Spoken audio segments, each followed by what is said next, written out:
Chip, ayaw maglaro. Hindi ako marunong nito eh. Parehas pala tayo. Ma-outfit lang ako dito. Buti nga, pinagalan ako ni sister ng damit eh. Oh.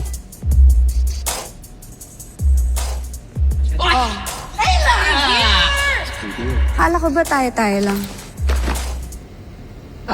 Ano kasi?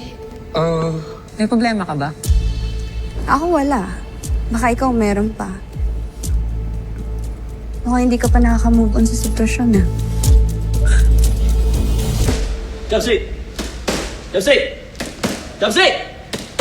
Oh! Jab! Jab! Jab Street! Lakasan mo naman, Jab Street! Jab Street! Oh.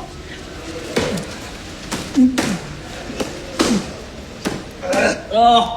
Yeah! No! Ay mo na!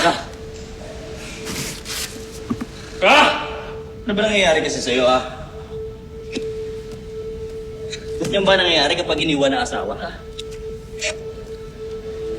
May asawa pa ako. Pinagsasabi mo dyan. Di ba nga pinalayas ka na? Hoy, usa ko umalis to give her space nga, di ba?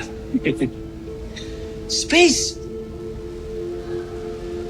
Pinalayas ka talaga. Anong space? Pinaganda mo lang eh. Ganun lang din ang meaning nung space.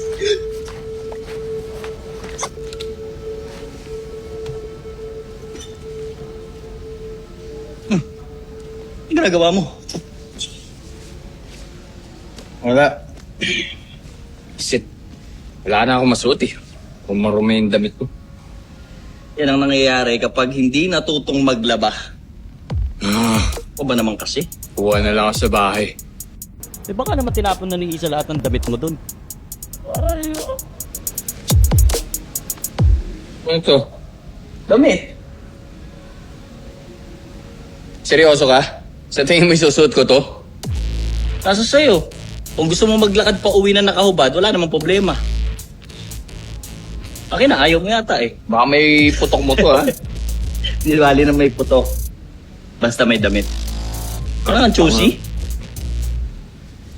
Sige nga. Tingnan natin.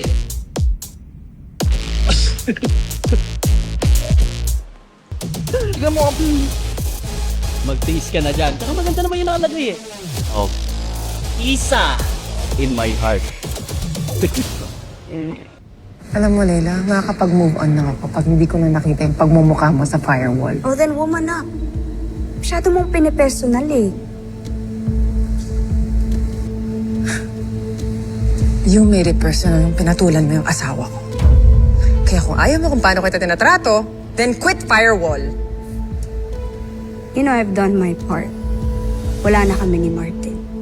Now the ball is in your court, Chief.